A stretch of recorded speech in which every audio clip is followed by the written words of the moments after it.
डूबे रहते हैं। जे जाए मुक्ति ने क्या कहा? हे कन्हैया, हे गोपाल, मेरी मुक्ति कैसे होगी, मुझे ये तो बता दो। कन्हैया ने क्या कहा? पड़ी रहो या गेल में, साधु संत जो आए, ब्रज रज उड़ी मस्त आपका ही हूं। एक बालक कैसा भी हो, लेकिन माँ बाप उसका त्याग नहीं कर सकते। उसी प्रकार से हम जैसे भी हैं कन्हैया के ही हैं। हे नाथ, मैं आपका ही हूं। और क्या कहें?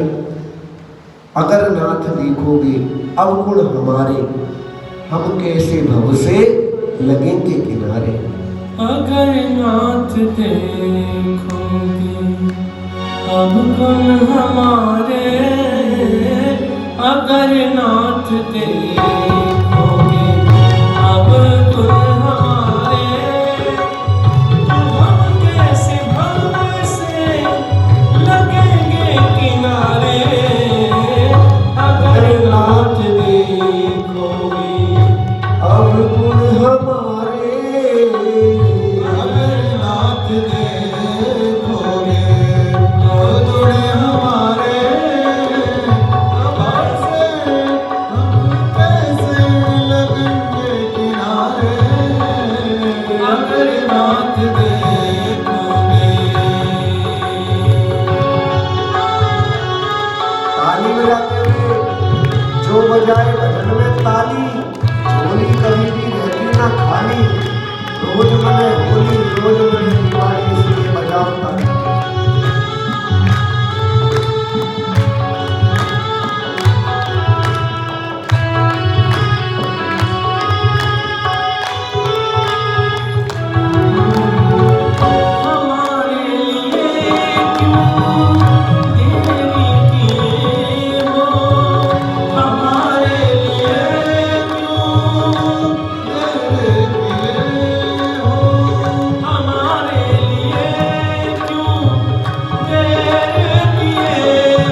गुण हमारे अगर नाथ देखोगे, अब गुण हमारे अगर नाथ देखोगे, अगर नाथ देखोगे, अगर नाथ देखोगे।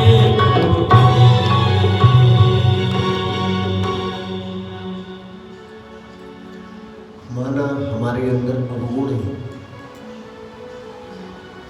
तेरी दर पे आने के काबिल नहीं हो, लेकिन हे प्रभु हूं तो आपका ही। अगर आप भी अवगुणों को देखकर मुंह फेर लोगे तो मैं कहां जाऊं? अंदर अवगुण बहुत है नाथ, मुझे अपने अवगुणों पर नहीं आपकी कृपा पर भरोसा है कि जैसा भी हूं तो आपका ही, इसलिए आप त्याग नहीं कर सकते। एक दिन नंद बाबा बहुत सुबह रहते ही, रात्रि में ही एकादशी के दिन स्नान करने के लिए यमुना में चल पड़े, क्योंकि समय का ज्ञान न रहा। और जैसे ही यमुना जी में स्नान करने लगे, वरुण के दूतों ने पकड़कर वरुण लोक में ले जाकर उनको बंदी बना लिया। जब काफी समय तक नंद बाबा घर नहीं पहुंचे तो सबको बड़ी चिंता हुई, आखिर गए कहाँ? कन्हैया समझ गए और सीधा यमुना जी में छलांग लगाई, पहुंच गए वरुण लोक। वरुण देवता खड़े हो गए, आइए आइए प्रभु क्या आदेश है? कन्हैया ने कहा आदेश क्या है? हमारे पिताजी को बंदी बना रखा है तुमने। जीवन में नियमों का बड़ा महत्व है, नियम बढ़ावत प्रेम को। अगर नियम क्या है? नियम ये है कि जो स्नान होना चाहिए ब्रह्म मुहूर्त में होना चाहिए। अगर कन्हैया के पिताजी भी नियमों को तोड़ते हैं तो उन्हें भी बंदी बनना पड़ता है।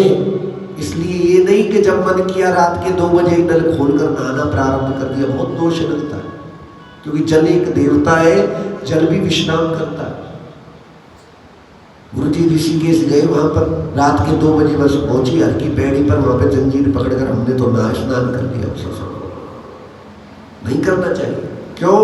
ढककर मंदिर में जाइए, सिर ढककर हवन कीजिए, सिर ढककर कथा सुनिए, सिर ढककर भगवान का नाम लीजिए, बहुत फल मिलता है। राधा रानी सरकार की जय, गौ माता की जय, जय श्री। नंद बाबा देख देख कर मुस्कुराने लगे, मेरा छोटा सा लाला। और यह छोटी सी लाला की इतनी चल रही है, वे खड़े इसके आगे। संसार में माता पिता ही ऐसे होते हैं जिन्हें अपने बालक की उन्नति पर प्रसन्नता होती है। बालक आगे बढ़ जाए माता पिता से भी तो उन्हें बड़ी प्रसन्नता होती है। एक लेख पढ़ रहे थे कि बेटी तो बड़ी अधिकारी बन गई है, पिताजी हवलदार है, और उसी थाने में जहाँ पर बेटी और पिताजी दोनों एक ही थाने में। अब बेटी अधिकारी है तो बेटी जब जाती है तो पिताजी सैल्यूट करते हैं उसको। किसी पत्रकार ने पूछा जी आपको ऐसा नहीं लगता कि आप आपकी बेटी है उसके सामने आपको सिर झुकाना पड़ता है? कहने लगे नहीं, ऐसा बिल्कुल नहीं है, क्योंकि जब मेरी बेटी अधिकारी बनकर जाती है तो मेरा सीना गर्व से फूल जाता है, तो है तो मेरी बेटी, तो कितनी आगे बढ़ गई, मुझसे भी आगे बढ़ गई। तो जीवन में माता पिता जैसे दूसरे नहीं होते। जब तक व्यक्ति माता पिता की छांव में रहता है उसे जीवन में दुख का अनुभव नहीं होता, जीवन में दुख का अनुभव नहीं होता। और जब माता पिता नहीं होते तो जैसे सूरज की गर्मी में कोई व्यक्ति नंगे सिर घूम रहा हो तो कैसी गर्मी लगती है एकदम, और सूरज की गर्मी में छाता लगा हो तो छाता गर्म हो सकता है लेकिन सिर गर्म नहीं हो सकता। ऐसे ही माता पिता भी अपने संतान के दुखों को अपने ऊपर लेते हैं। नंद बाबा बड़े प्रसन्न हुए और कन्हैया नंद बाबा को लेकर वापस नंद भवन आए। जब नंद भवन पहुंचे तो वहां पर बड़े ही प्रेम के साथ ब्रजवासियों ने नंद बाबा की जय जयकार की, कन्हैया की जय जयकार की। कृष्ण बलराम की, नंद बाबा की, यशोदा मैया की, ब्रजवासियों की, वृंदावन धाम की जय जय श्री, जय जय श्री। ये राधे का अर्थ क्या है? राधे राधे बोलते हैं क्या अर्थ है? राह दे राह दे राह दे राह दे, राधे राधे राधे। राधे का अर्थ है जीवन में रास्ता दिखाइए, रास्ता दिखाइए, रास्ता दिखाइए, राह दे राह दे राधे।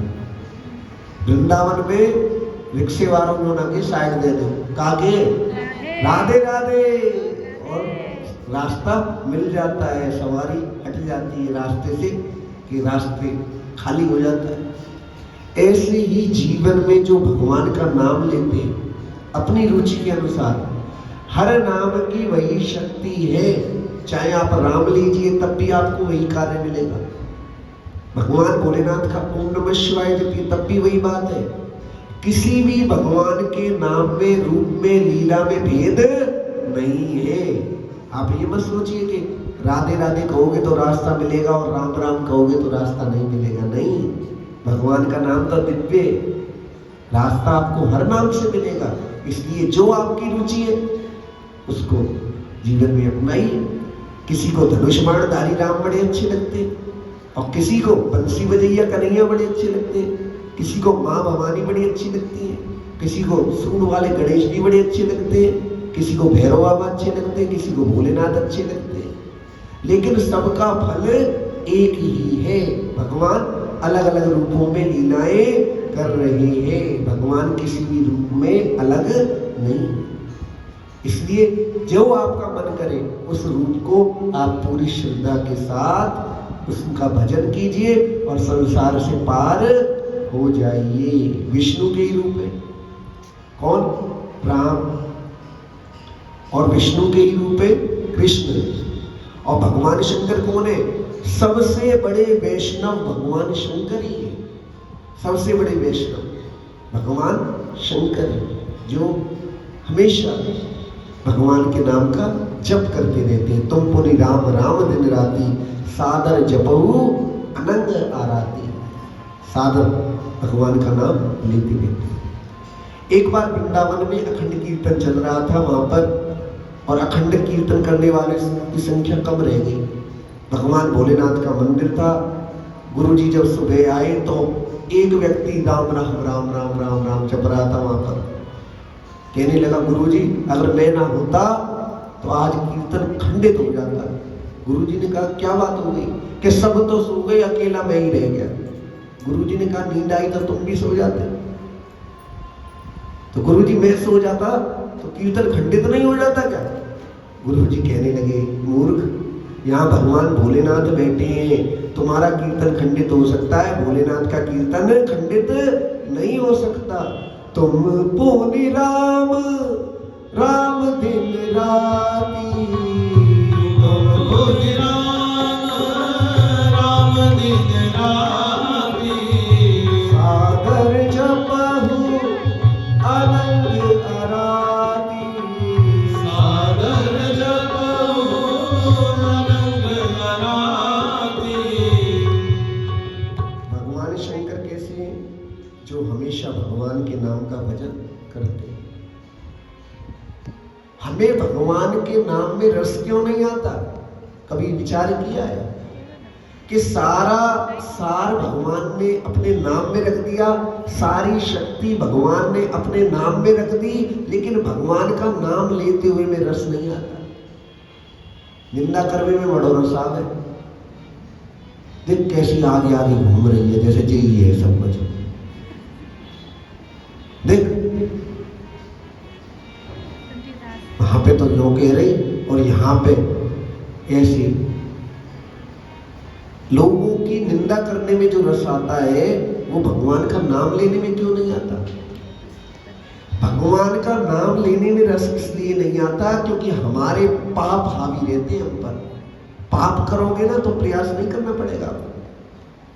अगर पता लगे कि यहाँ पे ऐसी कोई विदेशी कोई सेलिब्रिटी आ रहा है तो यहाँ पर भीड़ लग जाएगी, और कुछ नहीं, नाच कूद और हो अल्लाह होके काम खत्म हो जाएगा। भगवान का नाम कुछ नहीं। पाप जो होता है, व्यक्ति जो भगवान को भूलना चाहता है तो माया भी सोचती है कि मेरे पंजे में फंसा रहे। माया क्या सोचती है? मेरे पंजे में फंसा रहे।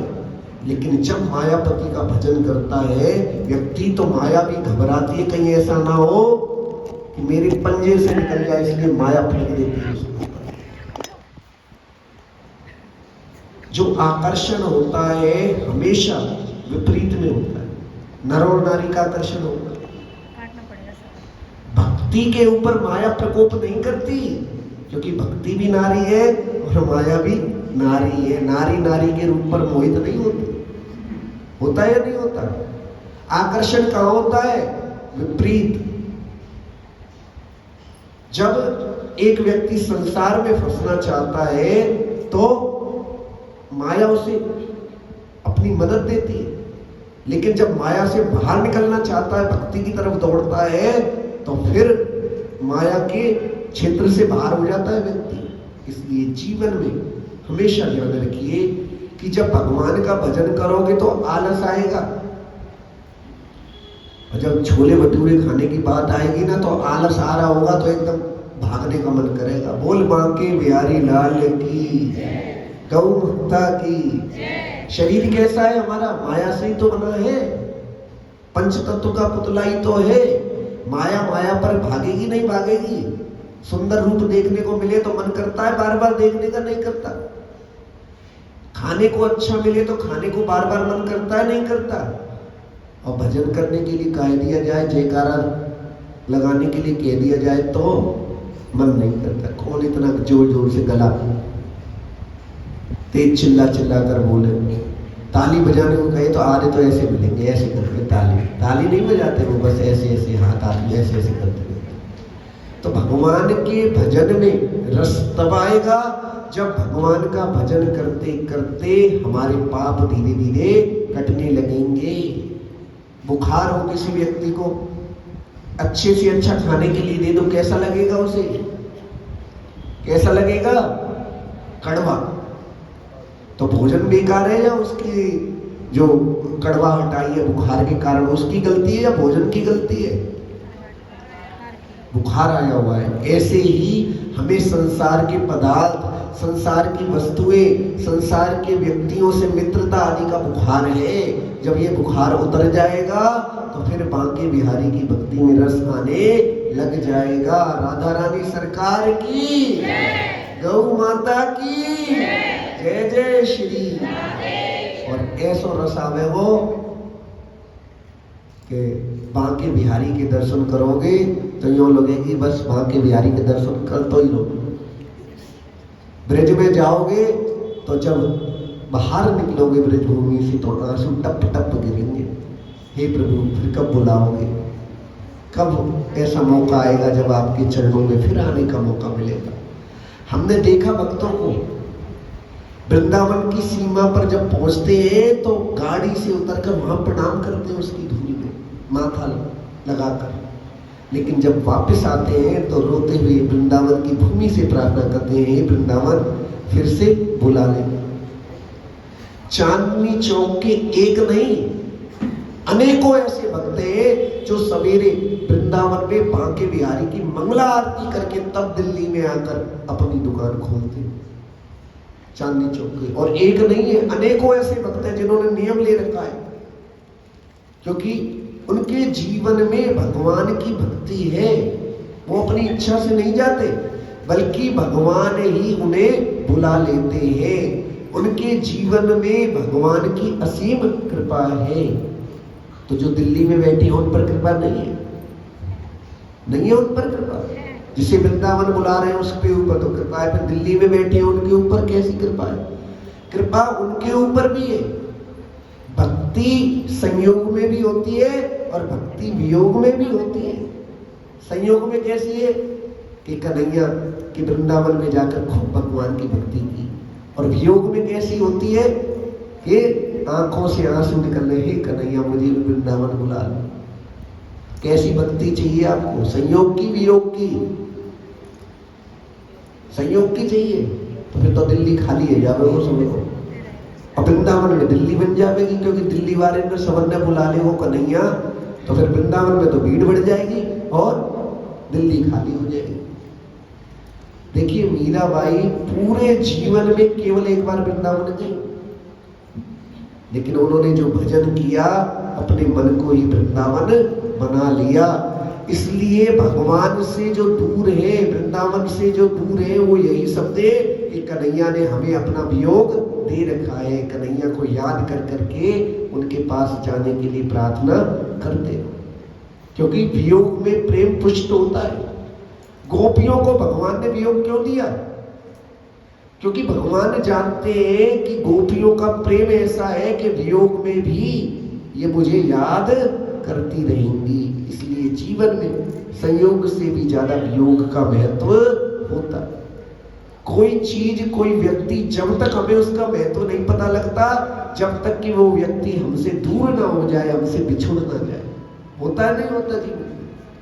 बच्चे जब बाहर चले जाते हैं तब उनकी कीमत पता लगती है कि घर पे रहते थे तो क्या आनंद आता था, और अब बाहर चले गए तो जीवन में कैसा कष्ट है, कैसी निराशा है। एकदम प्रेम बढ़ता है, बार बार मन उन्हीं की तरफ भागता है। ऐसे ही कन्हैया ने भी हमें जीवन में अवसर दिया है कि हम संयोग से या वियोग से कैसे भी भगवान का भजन करें। बोल बांके बिहारी लाल की। तो कन्हैया की माता जी भी आई, देवकी जी, हमारे बाल कृष्ण की नाम बड़ा सुंदर है, देवकी। भगवान की माता का स्मरण होता है, क्योंकि कन्हैया ऐसे हैं, अगर कन्हैया से जुड़े पात्रों का भी स्मरण हो जाए तो शीघ्र ही कन्हैया की स्मृति होती है। अनन्य चिंतन तो माम ये जना पर्युपास्ते तेषाम नित्याभियुक्तानाम योग क्षेमम वहाम्यहम्। जो भगवान का अनन्य चित्त होकर चिंतन करता है, भक्ति करता है, उसे कन्हैया इस जीवन में अपने आप को ही दे देते हैं। कन्हैया ने एक दिन बांसुरी बजाई, और वो रात्रि कौन सी थी? शरद पूर्णिमा की रात्रि। गोपियां भागी दौड़ी आई। लोग सोचते हैं कि गोपियां केवल सुंदर और युवा स्त्रियां हैं, ऐसा नहीं। गोपियों में बूढ़ी बूढ़ी गोपी जिसकी झुर्री लटक रही है, एकदम बिल्कुल बूढ़ी से बूढ़ी गोपियां भी कन्हैया की बांसुरी को सुनने के लिए, कन्हैया के दर्शन करने के लिए आई। गोपियों को एक साधारण नारी मानना सबसे बड़ी भूल है, क्योंकि गोपियां नारियां नहीं है। गोपियां तो वो ऋषि मुनि संत है जिन्होंने हजारों और लाखों वर्षों तक कन्हैया की भक्ति की है, अपने आप को भगवान के भजन में लगाया है। और वही गोपियां ही कन्हैया की लीलाओं का आनंद लेने के लिए वही संत गोपी बनकर आए हैं। गो कहते हैं इंद्रियों को, किसको कहते हैं? इंद्रियों को। और पी किसको कहते हैं? इंद्रियों से कन्हैया की भक्ति के रस को पीना, वही होती है गोपी। गो माने इंद्रिय और पी माने पीना। इंद्रियों से कन्हैया की भक्ति के रस को पीना। इंद्रिया कौन सी? आंखों से दर्शन करना, कानों से कन्हैया के भजन सुनना, नाक से कन्हैया के दिव्य, एक बोलते ना इत्र लगाते हैं राधा वल्लभ जी में, कन्हैया को इत्र लगाते हैं और फिर रुई से ना छोटा छोटा प्रसाद देते हैं। ये लो ठाकुर जी का इत्र प्रसाद, उसे अपने पास रखो। ठाकुर जी की महक जब आ जाती है नाक में तो उनकी याद बनी रहती है।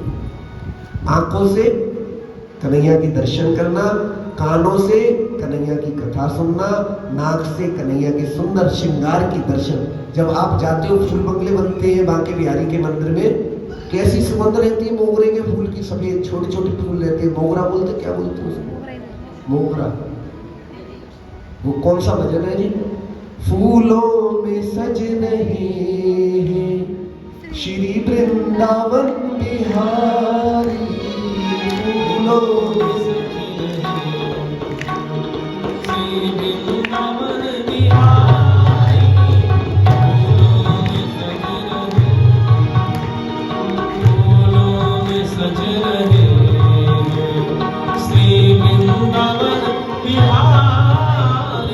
फूलों में सज रहे श्री वृंदावन बिहारी, फूलों में सज रहे श्री वृंदावन बिहारी,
बोले वृंदावन बिहारी लाल की जय।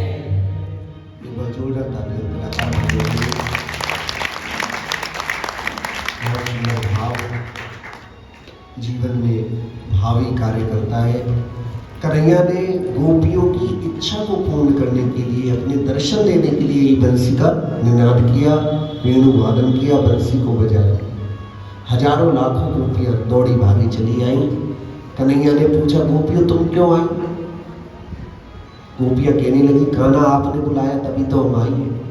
कन्हैया कहने लगे कि तुम्हारे सगे संबंधी क्या कहेंगे, मित्र बंधु सखा रिश्तेदार क्या कहेंगे?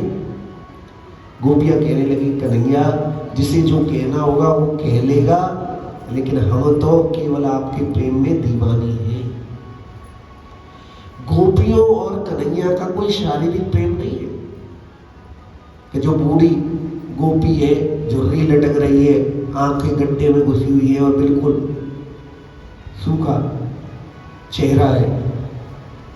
कन्हैया और गोपियों का आत्मा का प्रेम। शरीर की यात्रा होती है शमशान तक की। शरीर की यात्रा कहां तक की होती है? शमशान तक। लेकिन आत्मा की यात्रा कहां तक होती है? भगवान तक। शरीर की यात्रा कहां जाती है? शमशान तक। लेकिन आत्मा जब तक प्यासी रहेगी, जब तक परमात्मा से नहीं मिलेगी। ईश्वर अंश जीव अविनाशी, ईश्वर जीव अविनाशी, चेतन अमल सहज सुख राशि, चेतन अमल सहज सुख राशि। ईश्वर अंश जीव अविनाशी, चेतन सहज अमल सुख राशि। जब तक हम भगवान में से नहीं मिलेंगे, तब तक हम ऐसे ही भटकते रहेंगे, ऐसे ही दुखी रहेंगे। इसलिए जीवन में इस बात का ध्यान रखिए कि जब तक भगवान के चरणों तक हम नहीं पहुंचेंगे, तब तक मन को विश्राम नहीं मिलेगा। गोपियां कैसी हैं? जो कन्हैया के दर्शन करने के लिए आई है, कन्हैया के प्रेम में पागल है। कन्हैया ने खूब परीक्षा की, लेकिन ये गोपियां जाने को तैयार नहीं है, क्योंकि सगे संबंधी शरीर के, लेकिन आत्मा के कौन है? परमात्मा। शरीर का धर्म तो निभा ही नहीं है, सगे संबंधियों से संबंध रख के, लेकिन आत्मा तो परमात्मा की प्यासी है। इसलिए कन्हैया के साथ बड़ा प्रेम से व्यवहार करने लगी। कन्हैया ने गोपियों को अपनी भक्ति में लीन करने के लिए रास रचाया। रास का अर्थ क्या होता है? जिससे रस की उत्पत्ति हो, जिससे रस की उत्पत्ति हो, रस उत्पन्न हो। आप नाचते हैं, रस उत्पन्न होता है नहीं होता? होता है नहीं होता? होता। अब कोई कहे कि कैसे नाच रहे हैं, क्या जरूरत है नाचने की, तो ये उसकी गलती है या नाचने वाले की गलती है? बोलने वाले की गलती। किसकी गलती है? बोलने वाले की। देखने वाले की, जिसने उस नाचने में भी गलत भाव रखा। कन्हैया गोपियों के साथ दर्शन देने के लिए, सुख देने के लिए उन्हें नृत्य करने लगे। और ऐसा नृत्य है कि भगवान भोलेनाथ भी उस रासलीला को देखने से अपना लोभ छोड़ न सके। मैं भी जाऊंगा रास में। और भगवान शंकर कैसे हैं जी? कामदेव के शत्रु।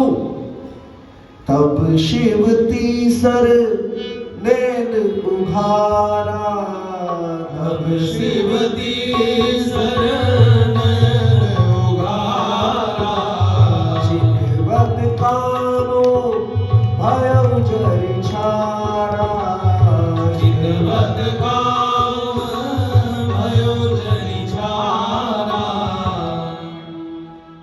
कामदेव ने जब बाण चलाए तो भगवान भोलेनाथ ने तीसरा नेत्र खोलकर कामदेव को भस्म कर दिया। ना रहेगा बांस, ना बजेगी बांसुरी।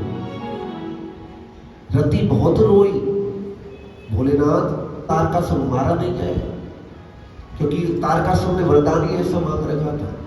भगवान भोलेनाथ ने कामदेव को भस्मी कर दिया। अगर ये काम की लीला होती तो भगवान भोलेनाथ आते यहाँ पर? कैसे भगवान भोलेनाथ कामदेव के शत्रु? अगर काम की लीला होती तो आते भोलेनाथ? कभी नहीं आते। लेकिन ये लीला आत्मा से परमात्मा के मिलन की लीला है। इसलिए भोलेनाथ भी क्या कहने लगे पार्वती मैया से कि मैं भी जाऊंगा रास में। मैया पार्वती ने कहा आप नहीं जा सकते भोलेनाथ। क्यों? क्योंकि रास लीला में पुरुषों का प्रवेश वर्जित है। लीला करने के लिए हम और आप कह देते हैं ये स्त्री है ये पुरुष है, लेकिन वास्तविकता ये है कि संसार में एकमात्र पुरुष कौन है? कन्हैया।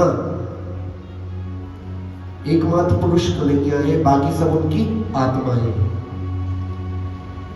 कन्हैया की रासलीला को देखकर जब जाने की इच्छा जाहिर की तो माता पार्वती कहने लगी भोलेनाथ उस लीला में पुरुषों का प्रवेश वर्जित है, इसलिए आपको गोपी बनना पड़ेगा। भोलेनाथ को लहंगा फरिया पहना दिया, क्या बोलते हैं उसको, नथनी लगा दी और सिंदूर भर दिया और माथे पर घूंघट मारकर जब भोलेनाथ पहुंचे और पार्वती से कहने लगे अच्छी तरह सजा लेना, कोई कमी ना रह जाए, कहीं कन्हैया मुझे पहचान जाए। क्या कहने लगे? एक दिन वो भोले भंडारी वृंदावन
ऐसा रास रचाया कन्हैया ने।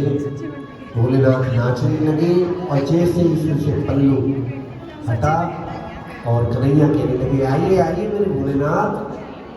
और कन्हैया ने नाम दिया भोले बाबा को गोपेश्वर महादेव। गोपेश्वर क्यों दिया? क्योंकि गोपी के रूप में आए थे, इसलिए गोपेश्वर महादेव नाम दिया।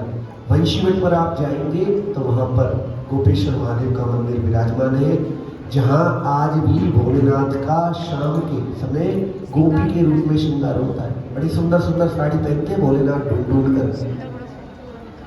ऐसा सुंदर श्रृंगार। भोले बाबा की नथनी एकदम ऐसे वो जड़ाऊ सी होती ना, ऐसी नथनी, हाँ ऐसी। और सिंदूर भरते मांग में। हम भगवान की भक्ति में जब जीवन में अपनी सांसों को समर्पित करेंगे तो हमें जीवन में आनंद की प्राप्ति होगी। कभी वृंदावन जाने का मौका मिले तो आप लोग जरूर जाइएगा। गोपेश्वर महादेव है कोई यहाँ पर ऐसा भक्त जिसने गोपेश्वर महादेव के दर्शन किए? कौन कौन है? वाह जी वाह, बहुत सुंदर। जिन्होंने दर्शन नहीं किए हमारे साथ चलना, हम कराएंगे आपको दर्शन। चलोगे? अच्छा, राधा रानी गौशाला कौन चल रहा है? कौन कौन चल रहे हैं? नाम लिखवा दिए? बहुत अच्छी बात है। तो 3 तारीख को समय रहेगा 10 बजे, आप लोग सादर आमंत्रित है। किसी के लिए कोई भी टिकट नहीं है क्या आप लोग सोचेंगे टिकट है? कोई भी टिकट नहीं है, आपको सिर्फ बैठना है गाड़ी के अंदर। बस लेकर जाएगी और बस ही छोड़कर जाएगी। अच्छा, एक बात बताइए, ऐसे कौन कौन से भक्त हैं जो राधा रानी गौशाला जा चुके हैं? अरे भैया, सुंदर ब्याह तो पूरा ही गया हुआ है।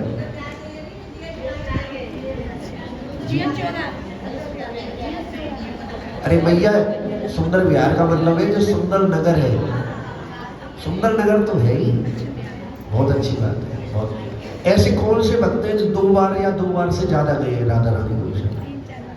बहुत बढ़िया। और कोई ऐसा भी है जो 4 बार गया हो? और 5 बार और 7 बार? 7 बार। अरे बहुत सुंदर, बहुत सुंदर, बहुत अच्छी बात है। एक बार जोरदार तालियां ऐसे बच्चों के लिए जो हर बार राधा रानी गौशाला जाते हैं। हम आपको बता दें कि प्रसाद की व्यवस्था वहाँ पर गौ माता की प्रसाद की व्यवस्था रहेगी। प्रसाद आपको मतलब ऐसा दिव्य आनंद होगा जैसे वृंदावन में राधा रानी स्वयं अपने हाथों से आपको खिला रही है। देखो कितना सुंदर सहयोग। हमारी बहन जी भी आ गई, अलका सचदेवा जी। एक बार जोरदार तालियां उनके लिए कि अलका बहन जी किरण मैया के और बाकी भक्तों के सहयोग से GH9 की कथा इतनी अच्छी गई थी कि गौ माता के लिए बहुत सारा चारा आया था गौशाला में। तो एक बार जोरदार तालियां बजाते हैं। एक बार आ जाए हमारी अलका बहन जी। इनका नाम अलका है और इनके भाई का नाम आलोक है।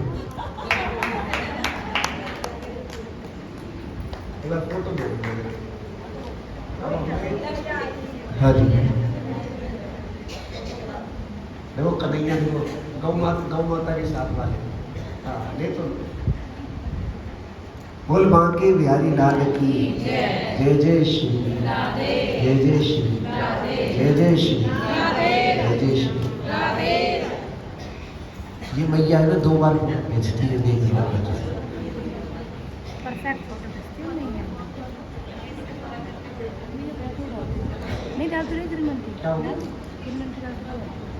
अच्छा, बहुत साल लगा गया। जीवन में कन्हैया की भक्ति करने के लिए अपने अभिमान को छोड़ना पड़ता है। अगर गोपियों ने ये सोचा होता कि लोग हमारे बारे में क्या कहेंगे तो गोपियां कन्हैया के चरणों तक नहीं पहुंच पाती। इसलिए जीवन में आप भक्ति करें और कोई कुछ कहे तो ये समझ जाना कि मैं भक्ति में आगे बढ़ रहा हूं या बढ़ रही हूं। अगर आपके बारे में लोग गलत बोलना प्रारंभ कर दे तो समझ जाओ कि कन्हैया की आपके ऊपर कृपा हो रही है, क्योंकि भक्ति में जो आगे चलता है लोग उसके विरुद्ध ही बोलते हैं। कन्हैया भी चाहते हैं कि ऐसे लोग मिले जो निंदा कर करके भक्त के पापों को काट दे। इसलिए निंदा से कभी नहीं घबराना चाहिए, क्योंकि ये एक ऐसी युक्ति है कि निंदा करने वाले के ऊपर, निंदा जिसकी की जाती है उसके सभी पाप उसके सिर पर आ जाते हैं। बोल बांके बिहारी लाल की, गौ माता की जय जय श्री, जय जय श्री, जय जय श्री, जय जय श्री, जय जय श्री।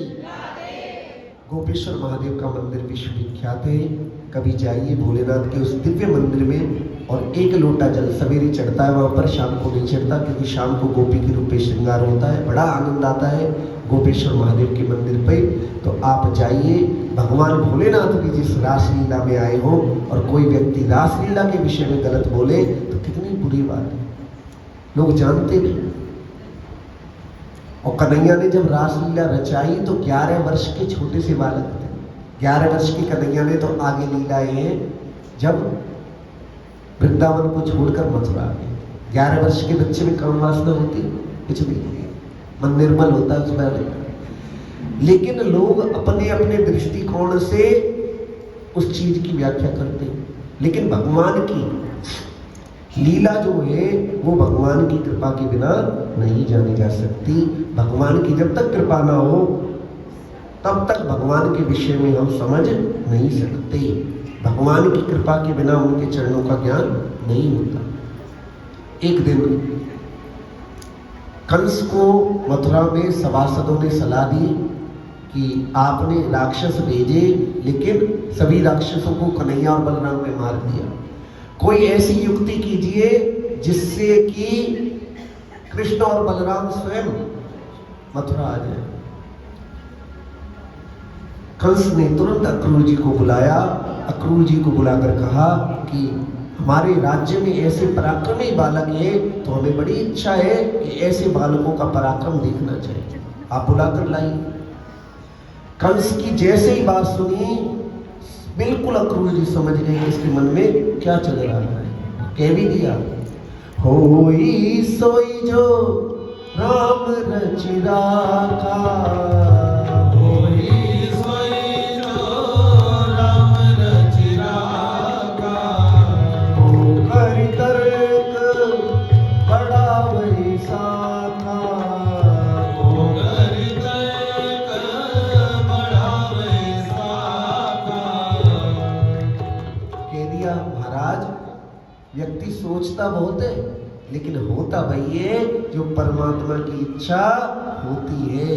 कंस बड़ा क्रोध से देखने लगा। समझ गए अक्रूर जी कि अगर कुछ और कहा तो ये शायद कैद में डाल दे, बंधन में डाल दे, इसलिए कुछ ना बोले।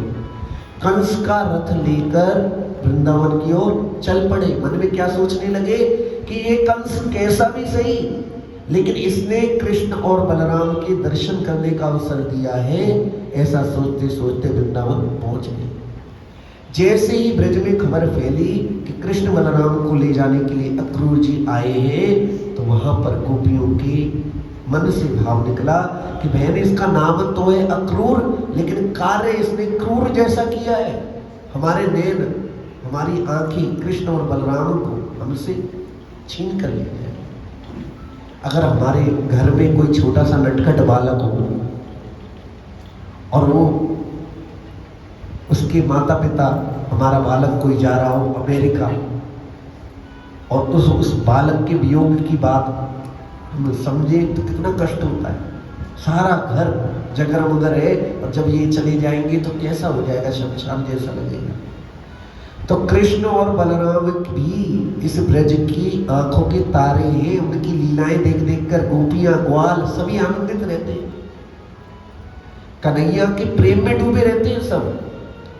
कन्हैया कैसे है, जो अपने भक्तों को दर्शन देते हैं, अपने भक्तों के घर में जाकर माखन चोरी की लीलाएं करते हैं, अपने भक्तों को सुख देते हैं। जब गोपियों को पता लगा कि कृष्ण और बलराम जा रहे हैं तो बड़ी दुखी हुई। गौ माता की आंखों से आंसू बहने लगे। पूरे ब्रज में कन्हैया के बिना बिल्कुल भी अच्छा नहीं लगता। अक्रूर जी ने नंद बाबा को कहा, बाबा आप ये बालक भेज दीजिए, नंद बाबा कहने लगे इतने छोटे छोटे बालक क्या पराक्रम दिखाएंगे। अक्रूर, अगर पराक्रम देखना है तो मथुरा में तो एक से एक बड़े पहलवान है, उनका पराक्रम देखी कंस। अक्रूर जी कहने लगे नंद बाबा आप बात को समझिए, यदि आप बालकों को नहीं भेजोगे तो ये सेना भेजेगा कंस, निर्दोष लोग मारे जाएंगे, इसलिए आप कृष्ण और बलराम को भेज दो, मेला ठेला दिखाकर वापस ले आओ। कन्हैया और बलराम अक्रूर जी के साथ ब्रजवासियों से विदा लेकर चल पड़े। गोपियां रथ के आगे लेट गई, लेकिन कृष्ण ने आदेश दिया कि रथ को चलाइए। जीवन में कई बार ऐसी परिस्थितियां उत्पन्न हो जाती हैं कि भावनाओं से ऊपर कर्तव्य को रखना पड़ता है। भावनाओं से कर्तव्य मान होता है। बच्चे खूब पढ़ाया लिखाया, घर में बुजुर्ग माता पिता है और बच्चों का मन है ही नहीं। हम नहीं रहते यहाँ पर, यहाँ पे सुविधा नहीं है, यहाँ पे इतना ट्रैफिक है, यहाँ पे सिस्टम ठीक नहीं है, हम तो विदेश में जाएंगे। और माँ बाप समझा रहे बेटा तू हमारी इकलौती संतान है, कल को हमारी तबीयत खराब हो हमारी सेवा कौन करेगा। नहीं नहीं, वो आजकल तो बड़ी व्यवस्था रहती है, एक दिन में ही फ्लाइट मिल जाती है, आ जाएंगे, ऐसी कोई बात नहीं, हम आते रहेंगे ना बीच बीच में। माता पिता ने खूब समझाया, लेकिन अपनी भावनाओं को मारकर बच्चों की खुशी के कर्तव्य के लिए उन्हें विदेशों में भी भेजना पड़ता है या नहीं।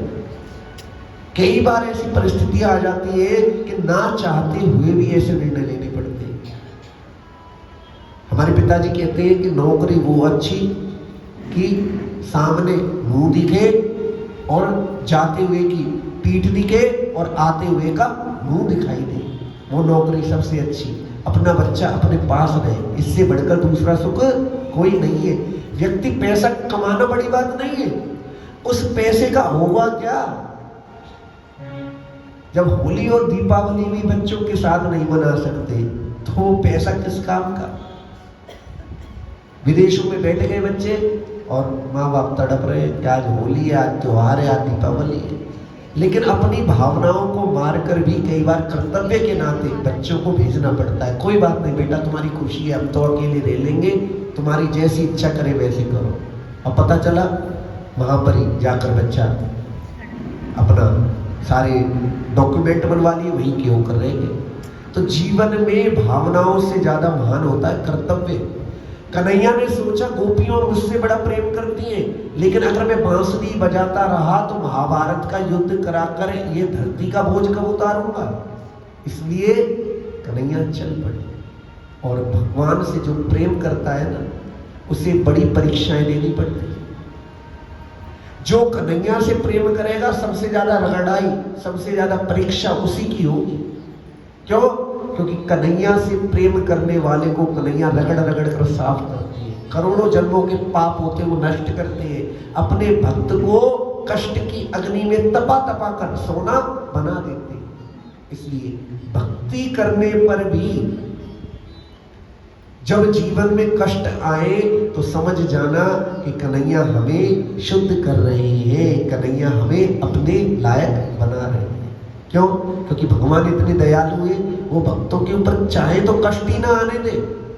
लेकिन भगवान से मिलने में सबसे बड़े बाधक हैं हमारे पाप, और जब तक पाप नष्ट नहीं होंगे तब तक जीवन में भगवान की कृपा नहीं बरसेगी। इसलिए भगवान की कृपा बरसती रहे, इसीलिए कन्हैया अपने भक्तों को कष्टों से रगड़ रगड़ कर साफ करते हैं। जीवन में विपत्ति आए तो घबराना नहीं चाहिए।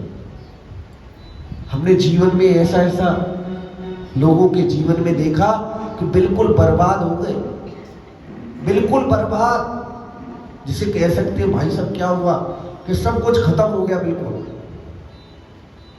लेकिन हिम्मत नहीं आ रही, भगवान पर भरोसा रखा और भगवान ने ऐसा चढ़ा दिया उनको गिराकर कि लोग दांतों के नीचे उंगली दबाने लगे कि ये वो ही है, ये तो भैया बिल्कुल जीरो हो गए थे।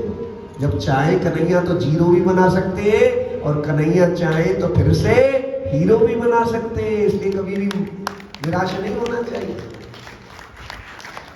क्योंकि तुम्हारी समस्या कितनी भी बड़ी हो, भगवान की कृपा से बड़ी तुम्हारी समस्या नहीं हो सकती। जब भगवान कृपा करेंगे ना जिस दिन, तो सारे कार्य जो बिगड़े पड़े हैं एकदम बना देंगे कन्हैया। तुम देखते रह जाओगे और महसूस करोगे कि कन्हैया की कृपा से क्या नहीं हो सकता। भक्त पूछे क्या हो सकता है कन्हैया की कृपा से, बिल्कुल गलत सवाल है। प्रश्न क्या होना चाहिए कि कन्हैया की कृपा से क्या नहीं हो सकता। हमारी विपत्ति कितनी भी बड़ी सही, हमारे जीवन में कष्ट कितना भी बड़ा सही, लेकिन भगवान की कृपा जब होगी तो बड़े से बड़ा कष्ट भी ढह जाएगा। यमुना जी में गोद लगवा देंगे कष्ट को कन्हैया। इसलिए भगवान पर भरोसा रखो, कन्हैया पर भरोसा रखो, गौ माता पर आस्था, कष्ट कितना ही कठिन हो निकलेगा जरूर रास्ता। इसलिए भगवान पर भरोसा रखो। छोटी छोटी बातों पर मत घबराया करो। शरीर है, एक दिन नष्ट होगा, रोग आ गया कोई बात नहीं, नष्ट होने वाला है, लेकिन इससे भक्ति करते रहोगे तो यही शरीर परमात्मा के दर तक पहुंचा देगा। धन नष्ट हो गया कुछ नहीं, जब कन्हैया कृपा करेंगे तो नोटों की गड्डियों के संदूक भरे होंगे घर में। इसलिए जीवन में कभी निराश ना होना, क्योंकि निराश होने का अर्थ है कन्हैया जैसे ड्राइवर पर भरोसा ना करना। अरे जिसकी गाड़ी कन्हैया चला रहा हो और गाड़ी पंचर हो रही हो तो और व्यक्ति ये सोचे कि कन्हैया के होते हुए गाड़ी पंचर हो गई, कैसे हो गई? तो कन्हैया को स्टेपनी में उसने एक नहीं अनेकों टायर रख रखे, हो सकता है गाड़ी से उतार के दूसरी गाड़ी में ही बिठा दे कन्हैया।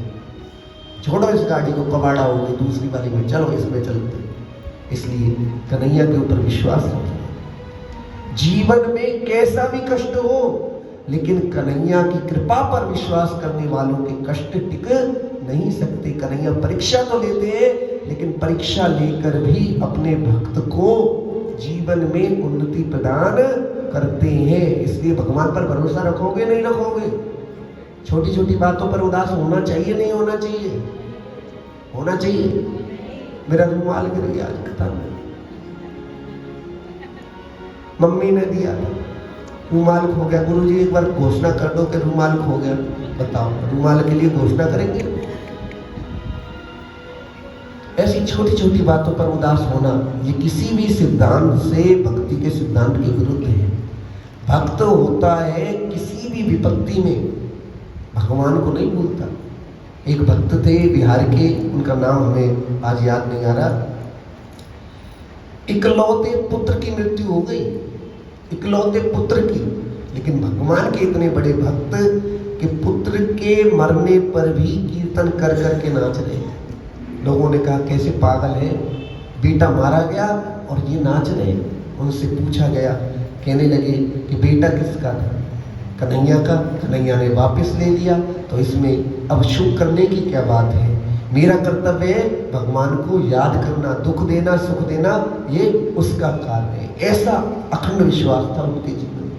ये बात कहने में बड़ी साधारण लगती है, पर जिसके दिल पर बीतती है उससे पूछिए। इसलिए जीवन में कभी भी कष्ट में आने पर यह ना सोचो अरे जान सुरक्षित है तो धन तो बहुत आ जाएगा। कोरोना में लोगों के धनों के सूटकेस डॉक्टरों की टेबल पर रखे रह गए, बचा नहीं पाए। और हम और आप लोग सुरक्षित हैं तो किसकी कृपा से सुरक्षित है? कन्हैया की कृपा है या नहीं है हमारे ऊपर? हमारे बच्चे सुरक्षित है किसकी कृपा से सुरक्षित है? कन्हैया की कृपा से। इसलिए जीवन में जब भगवान की कृपा का अनुभव करोगे तो भगवान हमसे दूर नहीं है। गोपियां कन्हैया के स्मरण को ही अपने जीवन का आधार मानती हैं। मोहब्बत जो भी करता है मुकद्दर रूठ जाता है। मुसाफिर संग जो चलता सफर में छूट जाता है। कृष्ण से प्यार तुम करना मगर ये बात ना भूलो कि शीशा हो या हो ये दिल एक दिन टूट जाता है। मोहब्बत जो भी करता है मुकद्दर रूठ जाता है। तिवारी जी एक भजन है ना, प्यार कर तो रहे हो सांवरे, प्यार ब्रज जैसा कहीं नहीं पाओगे। एक बार वो भजन सुना जा रहे हो तो जा रहे